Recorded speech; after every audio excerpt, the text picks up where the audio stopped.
Money view from the top के इस episode में डेली हंट के सभी व्यूअर्स का स्वागत है। आज मेरे साथ एक बहुत ही खास मेहमान जुड़ रहे हैं, आशीष सोमैया। 2 दशक से ऊपर का इनका एक्सपीरियंस है म्यूचुअल फंड के साथ, कई म्यूचुअल फंड्स के साथ रहे हैं और अब एक नई पारी, और आशीष को क्रिकेट का बहुत शौक है तो न्यू इनिंग्स आपकी शुरू हो रही है। आशीष व्हाइट ओक म्यूचुअल फंड के साथ मैनेजिंग डायरेक्टर एंड सीईओ हैं। ये बहुत बहुत बधाई हो आपको आशीष, और उम्मीद करते हैं कि आज जो हम चर्चा करेंगे उससे दर्शक जो आपका इतना एक्सपीरियंस है उसको लेकर चलेंगे। बहुत ही घबराहट का माहौल है आशीष, इतनी वॉलेटिलिटी है और 1000 पॉइंट ऊपर नीचे तो बस एक रोज का एक हिसाब बन गया है। तो ऐसे में आप काफी रोड पर रहे हैं, काफी शहरों में जा रहे हैं, आप लोगों से मिल रहे हैं, तो क्या मूड है इस वक्त और क्या कहना चाहेंगे आप यंग दर्शकों को, न्यू इन्वेस्टर्स को जो शायद पिछले साल या 2 साल पहले ही मार्केट में आए हों? जितने भी हमारे निवेशक हैं, जो हमारे दर्शक हैं, सारे अपने जो मित्र हैं उनसे मैं ये एक ही चीज बोलूंगा। आमतौर पर क्या होता है कि शेयर बाजार को लेकर के काफी सारे किस्से और काफी सारे कहानियां सुनाई जाती हैं। जैसे हमको हर बार बोला जाता है कि 1980 में 10,000 का विप्रो लेते तो आज 600 करोड़ हो जाता, 1994 में इन्फोसिस का आईपीओ लेते तो ये हो जाता, 2008 में जो भारी गिरावट आई थी, फाइनेंशियल क्राइसिस हुआ था 2008 में, भारी गिरावट आई थी, तब अगर पैसा लगाते तो आज करोड़पति बन जाते। इस तरीके की चीजें लोगों को बताई जाती है। तो ऐसा जब जैसा आपने बताया, अभी जैसे पैनिक का माहौल है, एक दिन में बाजार कभी 2% गिर रहा है, फिर कभी 2% उठ रहा है, फिर कभी 3% गिर रहा है, और काफी करेक्शन हुआ है बाजार में अभी। तो ऐसे समय पे ये याद रखना चाहिए कि भाई पास्ट में जब भी बाजार में भारी गिरावट आई है उसको तो हम एक अपॉर्चुनिटी के तौर पर गिनते हैं कि तभी ले लेते तो ऐसा हो जाता। तो अभी की जो गिरावट है वो भी आगे जाकर के हम इसको पीछे देखेंगे कि ये भी एक हमारे लिए अपॉर्चुनिटी थी। तो अभी जो गिरावट है उसमें जिनका पैसा लगा हुआ है उनको टेम्पररी थोड़ा डर हो सकता है, लेकिन अपॉर्चुनिटी के तौर पे अगर देखेंगे तो फायदा उठा पाएंगे इसका। तो ये बताइए आशीष के जब कोई इक्विटी में निवेश करना शुरू करे, हालांकि काफी एजुकेशन हुई है, आप जैसे लोग, आपकी इंडस्ट्री, आपकी एसोसिएशन ने बहुत काम किया है एजुकेशन पर, और अच्छी बात यह है कि इस बार देख रहे हैं कि भागने की बजाय जो एसआईपी जो एक सिस्टम है, सिस्टमैटिक इन्वेस्टमेंट प्लान, वो बढ़ते ही जा रहा है और ये अच्छी खबर है। लेकिन फिर भी क्या आप मानते हैं कि कहीं ना कहीं जब बात इक्विटी की आती है लोगों की सोच लॉन्ग टर्म की बजाय थोड़ी शॉर्ट टर्म हो जाती है और इसी से डर लगता है? अब जैसे आज ही पढ़ रहा था मैं कि कई एक्सपर्ट्स कह रहे हैं कि ये पूरा साल ही ऐसे निकल जाएगा और शायद इक्विटी में कोई रिटर्न इस साल नहीं आएगा। अब ऐसी चीजें जब पढ़ता है कोई तो सोचता है, कह रहे मैंने तो पिछला साल देखा जब इतना बड़ा उछाल आया।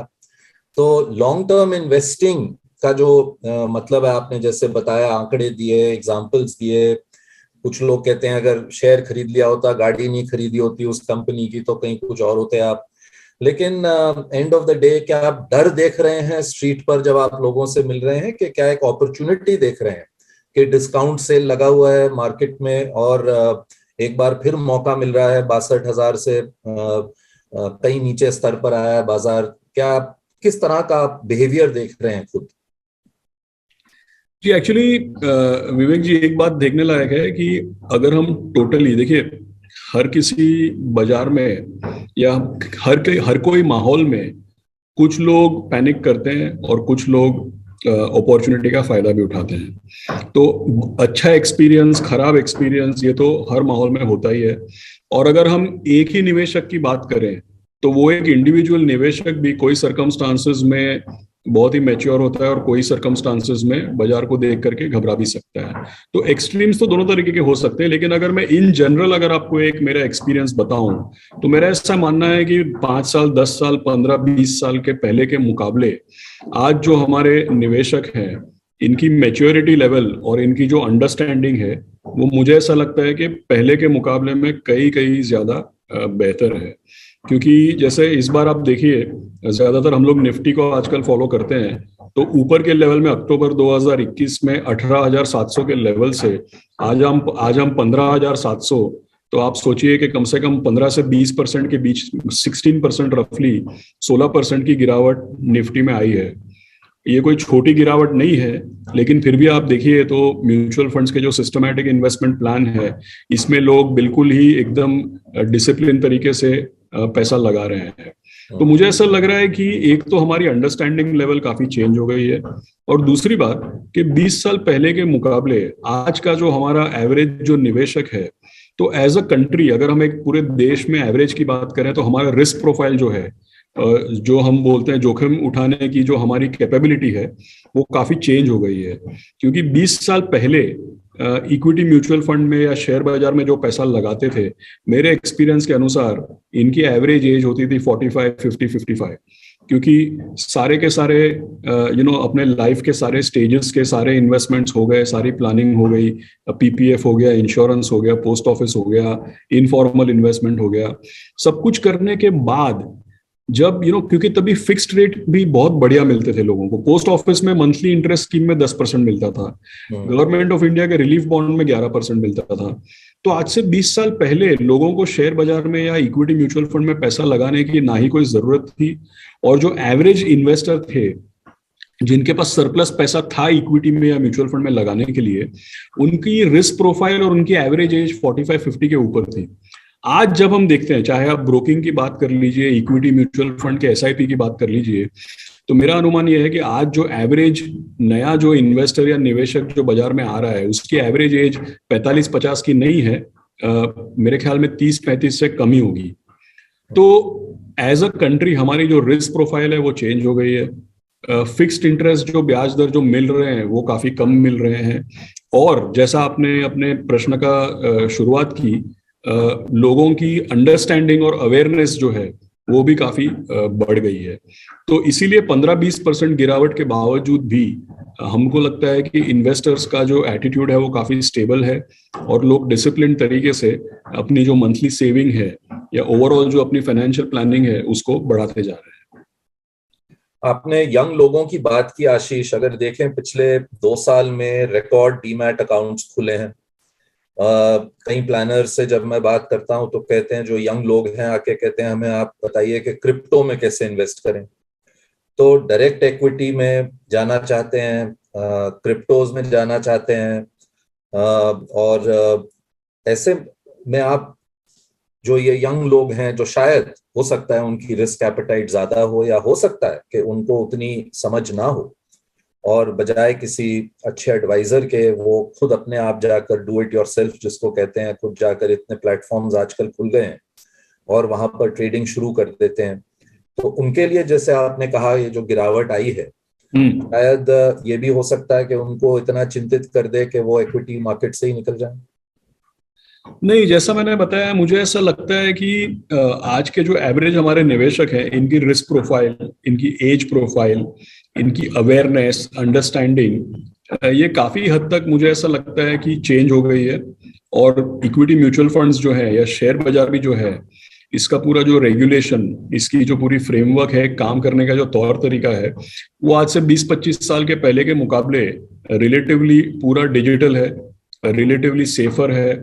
सेबी के जो काफी कानून और रेगुलेशंस हैं वो काफी आगे निकल चुके हैं, काफी टाइट हो चुके हैं। तो आज का जो हमारा मार्केट है, आज का जो हमारा रेगुलेटरी फ्रेमवर्क है, वो 5-10-15 साल के मुकाबले काफी स्टेबल है। और जैसा मैंने बताया, निवेशकों की जो अंडरस्टैंडिंग और मैच्योरिटी है ये भी काफी बदल गई है।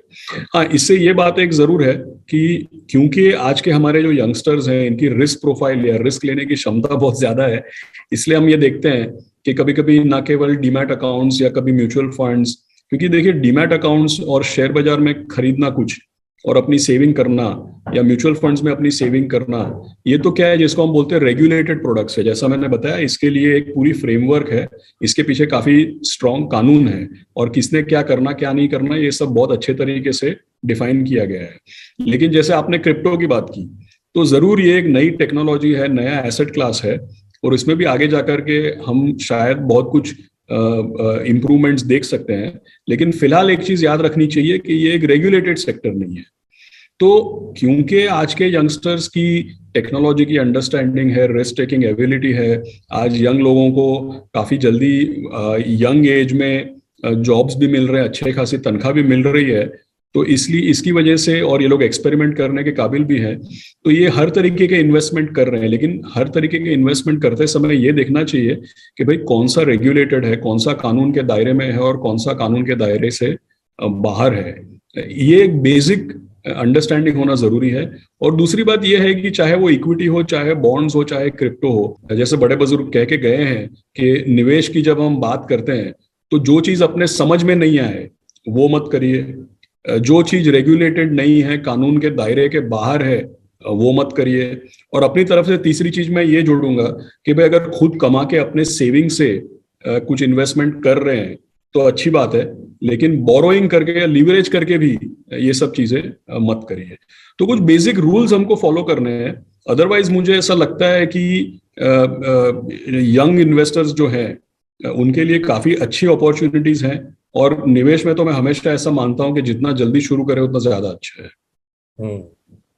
आशीष, जिस तरह से फॉरेन पोर्टफोलियो इन्वेस्टर्स बिकवाली कर रहे हैं इस साल, इस पर आपकी क्या राय है? क्योंकि एक तरफ तो अच्छी बात यह है कि इतने सालों से यही कहते थे कि फॉरेनर्स आके इंडियन इक्विटी ले रहे हैं और डोमेस्टिक नहीं ले रहे। अब अच्छी बात यह है कि डोमेस्टिक ले रहे हैं, लेकिन अब फॉरेनर बहुत ही तेजी से बिकवाली हो रही है। तो इसको आप किस तरह से, और अगर इतनी बिकवाली के बाद भी ये बाजार 50,000 के ऊपर जिस दिन हम बात कर रहे हैं, हालांकि ये रिकॉर्डेड है, लाइव नहीं है, लेकिन 50,000 के ऊपर हैं, तो अगर बाय चांस अगर ये रिवर्सल हो गया, और मैं आपसे ये जानना चाहूंगा कि आप इसको किस तरह से रीड कर रहे हैं, जो एफपीआई के जो आउटफ्लोज हो रहे हैं।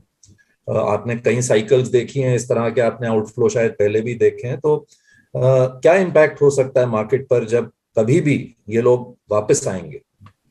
देखिए, दो चीजें ध्यान रखनी चाहिए हमको कि कोविड के बाद जब भारी गिरावट आई, तो जो मार्केट में भारी गिरावट आई वो इंडिया को लेकर के नहीं आई थी। क्योंकि आपको शायद याद होगा कि मार्च 2020 में इटली, स्पेन, यूके, यूएस, इन सब देशों में जब केसेस फैलने लगे तो ग्लोबली जो स्टॉक मार्केट है उसमें काफी भारी गिरावट आई। और जब वो गिरावट आई तो इंडिया, हम सबको पता है कि एक domestic, inward looking domestic economy जिसको हम बोलते हैं, और हमारा ग्लोबल स्तर पे जो है एक्सपोर्ट इंपोर्ट ग्लोबल कारोबार जो है वो दूसरे देशों के मुकाबले काफी कम है। तो क्योंकि इंडिया एक डोमेस्टिक इकोनॉमी है, हमारे यहाँ पे ऐसा माना जाता है कि कोविड को काफी अच्छी तरीके से हम ही ने दुनिया भर में वैक्सीन सप्लाई किया, हम ही ने सबसे ज्यादा वैक्सीन लोगों को लगाए, और जितनी हमारी पॉपुलेशन है और जिस तरह की हमारी इकोनॉमिक स्टेटस है उसके मुकाबले कोविड का जो हमको मार पड़ा वो ऐसा माना जाता है कि हम रिलेटिवली हमने इसको बेटर मैनेज किया। तो ये सारे माहौल में आप देखिए, सबसे ज्यादा जब मार्केट गिरी तो फॉरेनर्स का सबसे ज्यादा पैसा 2020 और 21 के साल में इंडिया में ही लगा। तो ये एक बात है। और दूसरी बात यह है कि अब जब यूक्रेन में वॉर चल रहा है, जैसे कि तेल के दाम बढ़ रहे हैं, मेटल्स के दाम बढ़ रहे हैं, अमेरिका में ब्याज दर बढ़ रहे हैं, चाइना में टेक्नोलॉजी कंपनीज में काफी मार पड़ी है, चाइना में फिर से कोविड का बुरा असर पड़ रहा है। तो एक ग्लोबल लेवल पे एक तरीके का जो माहौल बन गया है, इसकी वजह से ग्लोबली इक्विटी को लेकर के टेम्पररीली एक तरीके का नेगेटिव माहौल है। तो जाहिर सी बात है कि जहां सबसे ज्यादा पैसा लगा और जहां सबसे ज्यादा पैसा बना वहां से निकलेगा भी। अब जहां लगा है वहीं से निकलेगा, जहां नहीं लगा वहां से कितना निकलेगा, राइट? तो वो एक चीज हमको ध्यान में रखनी चाहिए। दूसरी चीज, अगर पैसा निकल रहा है तो वो इसको लेकर के नहीं निकल रहा है कि भाई इंडिया का मार्केट खराब है या इंडिया की आर्थिक व्यवस्था खराब है, इसको लेकर के नहीं निकल रहा है। हमको ये भी सोचना चाहिए कि जैसे इमर्जिंग मार्केट्स हैं, जो डेवलपिंग कंट्रीज हैं, चाइना, रशिया, इंडिया, सब इसी में आते हैं। अब पिछले 6 महीने में आप देखिए, चाइना में टेक्नोलॉजी कंपनीज का वहां की गवर्नमेंट ने बुरा हाल कर दिया, उसके बाद रशिया में वॉर हो गया। तो ये जो इमर्जिंग मार्केट्स है या डेवलपिंग कंट्रीज हैं, इसमें चाइना और रशिया का एक बहुत बड़ा योगदान है। अगर इमर्जिंग मार्केट्स या डेवलपिंग कंट्रीज की सबसे बड़ी बड़ी मार्केट्स में 2 मार्केट्स अगर तकलीफ में है तो इस कैटेगरी में से पैसा निकलेगा, और इस कैटेगरी में से पैसा निकलेगा तो बिना किसी कारण के इंडिया से भी पैसा निकल सकता है। तो पूरी की पूरी जो फॉरेनर्स की आउटफ्लो है वो फिलहाल इंडिया में कोई बहुत गलत हो रहा है उसको लेकर के नहीं है। ये ग्लोबली इक्विटी को लेकर के डर का थोड़ा माहौल बन गया है। डेवलपिंग मार्केट्स और इमर्जिंग मार्केट्स में चाइना और रशिया में जो चीजें हुई उसकी वजह से भी एक डर का माहौल हो गया है। लेकिन अगर आप इंडिया में आर्थिक व्यवस्था को देखें, कंपनियों का परफॉर्मेंस देखें, हालांकि ये बात सही है कि तेल के दाम से हमारा भी नुकसान होता है, महंगाई हमारे यहाँ भी बढ़ रही है, ब्याज दर हमारे यहाँ भी बढ़ रहे हैं, लेकिन जितना बाहर का जो माहौल है उतना इंडिया में माहौल खराब नहीं है। इनफैक्ट आप अगर यहाँ पे कोई भी आर्थिक जो पैरामीटर्स हमारे देखें, कंपनियों का परफॉर्मेंस देखिए, टैक्स कलेक्शन देखिए, इंडेक्स ऑफ प्रोडक्शन देखिए, एम्प्लॉयमेंट जनरेशन, कोई भी चीजें अगर आप देखें तो हमारे यहाँ पे माहौल सुधरता चला जा रहा है। तो मेरा ये मानना है कि फॉरेनर्स अगर बेच रहे हैं तो केवल हमारे किसी स्पेसिफिक प्रॉब्लम्स की वजह से नहीं बेच रहे हैं। अगर ये बाहर के इंपोर्टेड प्रॉब्लम्स जो हैं, यूएस है, चाइना है, रशिया का वॉर है, अगर ये इंपोर्टेड प्रॉब्लम्स की वजह से यहाँ पे बेच रहे हैं तो अच्छी बात है, हमारे लिए तो अपॉर्चुनिटी बना के जा रहे हैं, राइट। देखिए, अगर हमको घर खरीदना है, फर्ज कीजिए कि मेरा एक बिल्डिंग में घर है और मुझे अपने नेबर का भी घर की जरूरत है, राइट। तो अगर मेरा नेबर घर बेच रहा है तो मैं चेक करूंगा भाई क्यों बेच रहा है। समझिए उसके जॉब की ट्रांसफर हो गई, समझिए उसको अपने फैमिली के कारण से पैसे की जरूरत है तो घर बेच रहा है। तो मैं, अगर मेरा नेबर घर बेच रहा है तो मैं ये तो कंक्लूड नहीं करूंगा ना कि भाई ये बिल्डिंग खराब है चलो मैं भी बेच देता हूँ। वो अपने कारण की वजह से बेच रहा है। अब मुझे काम का है तो मैं ले लूंगा, मुझे काम का नहीं है तो मैं नहीं लूंगा। तो हर कोई जो कोई चीज बेचता है इसका मतलब ये नहीं कि वो खराब है इसलिए बेच रहे हैं। अगर आपको उससे अपॉर्चुनिटी बन रही है तो आप उस अपॉर्चुनिटी का फायदा लीजिए। जो नए निवेशक हैं आशीष, जो आपकी बात अब सुन रहे हैं और शायद इन्वेस्ट करना चाहते हैं, तो जब बात म्यूचुअल फंड की होती है तो एक सवाल जो जहां पर जाके थोड़ी गाड़ी रुक जाती है लोगों की, वो ये होती है कि कहाँ से शुरुआत करें। क्योंकि आप भी मानेंगे कि इतनी ज्यादा स्कीम्स हैं, इतनी कैटेगरीज हैं, एक्टिव ले लीजिए, पैसिव ले लीजिए, फिर उसके अंदर इक्विटी में पहले तो हम डाइवर्सिफाइड कहते थे, अब मल्टी कैप है, फ्लेक्सी कैप है। तो मतलब आप एक नया फंड लॉन्च कर रहे हैं और कई स्कीम्स लॉन्च करेंगे, तो मैं तो यही कहूंगा कि जितना सिंपल रखें अच्छी बात है। लेकिन एक फ्रेश निवेशक को हालांकि सबसे पहले तो हम हमेशा ही कहते हैं आप किसी अच्छे एडवाइजर के पास जाइए, अपना पूरा पोर्टफोलियो प्लान बनाइए। लेकिन अगर कोई यंग पर्सन है और डेली हंट कई छोटे शहरों में भी कंज्यूम होता है जी, तो अगर किसी यंग इंसान को शुरुआत करनी है, थोड़े पैसे हैं, शुरू करना चाहते हैं, तो किस कैटेगरी की स्कीम आप रेकमेंड करेंगे? स्कीम के नाम नहीं आपसे पूछ रहा, लेकिन किस टाइप की कैटेगरी से एक अच्छी शुरुआत कर सकता है निवेशक? देखिए, ये आपने अच्छा सवाल पूछा। जैसे हम लोग हैं, हम तो अपना खुद का म्यूचुअल फंड मैनेज करेंगे। तो अगर हमको कोई, जब हमारा म्यूचुअल फंड आ जाएगा और हमको कोई पूछेगा कि भाई कौन सा म्यूचुअल फंड अच्छा है, तो हम तो हैंड ऑन हार्ट अपना पैसा भी अपने ही फंड में लगाएंगे। तो हम तो हमेशा यही बोलेंगे हमारा फंड अच्छा है। लेकिन आपका सवाल बहुत बढ़िया है, क्योंकि आप किसी भी एसेट मैनेजमेंट कंपनी या म्यूचुअल फंड के सीईओ से पूछेंगे तो वो कई कारण देके आपको ये बताएंगे कि उनका फंड अच्छा है। लेकिन क्योंकि आपका सवाल, तो वो तो क्या है कि जब एक्सपीरियंस बनता है, थोड़ा समय निकलता है, एडवाइजर की हेल्प ले सकते हैं, म्यूचुअल फंड डिस्ट्रीब्यूटर की हेल्प ले सकते हैं, अपना खुद का एक तरीके से एक्सपीरियंस और अनुभव बना सकते हैं। तो जब अनुभव बनेगा, गाइडेंस मिलेगी, तब तो लोग अपना अपना फंड जो भी है अपना पूरा पैटर्न सिलेक्ट कर सकते हैं। लेकिन क्योंकि आपका सवाल ऐसे इन्वेस्टर के लिए जिसको कुछ नहीं पता, बस कहीं से शुरुआत करनी है, तो एक प्रैक्टिकल एग्जांपल मैं आपको देता हूँ। कई बार जब हम किसी रेस्टोरेंट में जाते हैं और कोई बोलता है कि भैया स्टार्टर मंगाइए, कुछ नाश्ता मंगाइए, जब पता नहीं चलता है तो हम क्या बोलते हैं कि भाई प्लेटर दे दीजिए, वेज प्लेटर दे दीजिए, नॉन वेज प्लेटर दे दीजिए। या कई बार लोग जाते हैं, जैसे गुजराती खाना होता है, राजस्थानी खाना होता है, तो कई बार लोग जाते हैं तो बोलते हैं भैया थाली दे दो पूरी, राइट। क्योंकि इसमें क्या है कि अब हमको पता नहीं है कि ऑर्डर क्या करना है, तो प्लेटर मंगा लेते हैं। तो उसी तरीके से, जैसे इंग्लिश में एक मैं हमेशा स्टेटमेंट बोलता हूं कि if you don't know what to buy, you buy the market. इसका क्या मतलब है कि अगर आपको पता नहीं कि भाई क्या खरीदना है तो पूरा बाजार खरीद लो। और पूरा बाजार खरीदने का मतलब यह है कि equity as a asset class, पूरी की पूरी इक्विटी जो है, तो कौन सी लेनी है वो सिलेक्ट नहीं कर पा रहे हैं, तो कम से कम पूरी ले लीजिए, पूरा बुके ले लीजिए आप, राइट। अगर आपने अपनी पत्नी या अपनी गर्लफ्रेंड को खुश करना है, पता नहीं उनका कौन सा फ्लावर पसंद है, तो आप क्या करेंगे, मिक्स करके पूरा बुके लेके जाएंगे, राइट। गलत फ्लावर नहीं लेंगे। तो मैं ये कहूंगा कि इंडेक्स जो है जैसे निफ्टी 500 का इंडेक्स होता है, तो हमारी जितनी पूरी जो स्टॉक मार्केट है, पूरे स्टॉक मार्केट की 96% वैल्यू जो है वो ये निफ्टी 500 के इंडेक्स में उसका समावेश हो जाता है। तो निफ्टी 500 इंडेक्स के फंड्स होते हैं, कई सारी एसेट मैनेजमेंट कंपनीज हैं, इनके निफ्टी 500 इंडेक्स के फंड्स हैं। अगर निफ्टी 500 की, तो कम से कम जो निफ्टी इंडेक्स है जिसको सब लोग ट्रैक करते हैं, या सेंसेक्स इंडेक्स है जिसको सब हम ट्रैक करते हैं, तो कुछ नहीं तो सेंसेक्स इंडेक्स या निफ्टी इंडेक्स का आप फंड ले सकते हैं। तो शुरुआत के लिए ये अच्छा है, फिर धीरे धीरे जैसे जैसे आगे जाते हैं, अनुभव बनता है, एक्सपेरिमेंट आप करते हैं, एक्सपीरियंस आपको मिलता है, फिर आप आगे जाकर के ये फंड अच्छा है, वो स्टॉक खराब है, ये सब चीजें आप अपने आप समझ सकते हैं। एडवाइजर के पास जा सकते हैं, म्यूचुअल फंड डिस्ट्रीब्यूटर से सलाह ले सकते हैं, लेकिन शुरुआत के लिए एक इंडेक्स फंड काफी है। एक आखिरी सवाल आशीष, किसी भी इंसान को आपके मुताबिक, जी, आप खुद यंग हैं और बहुत सक्सेसफुल हैं, कितना सेव कर पाना चाहिए अपनी इनकम से? हालांकि इसका कोई गोल्डन रूल या स्टैंडर्ड रूल तो हो नहीं सकता, लेकिन ये अगेन सवाल मैं यंग लोगों के लिए पूछ रहा हूँ, क्योंकि जब हम यंग होते हैं तो यही एक वो होती है कि खर्च दे पैसे, और जब बढ़ेंगे, उम्र बढ़ेगी और सैलरी बढ़ेगी, तब सोचेंगे इन्वेस्टमेंट के बारे में। तो कितना आपके मुताबिक एक रीजनेबल अमाउंट है जिससे कि ना आपकी लाइफस्टाइल अफेक्ट हो, लेकिन फिर भी आप एक सिस्टमैटिक तरीके से, जैसे आपने पहले कहा, जितनी जल्दी शुरू करें उतना ही बेहतर है, कि कोई इंसान कर सकता है?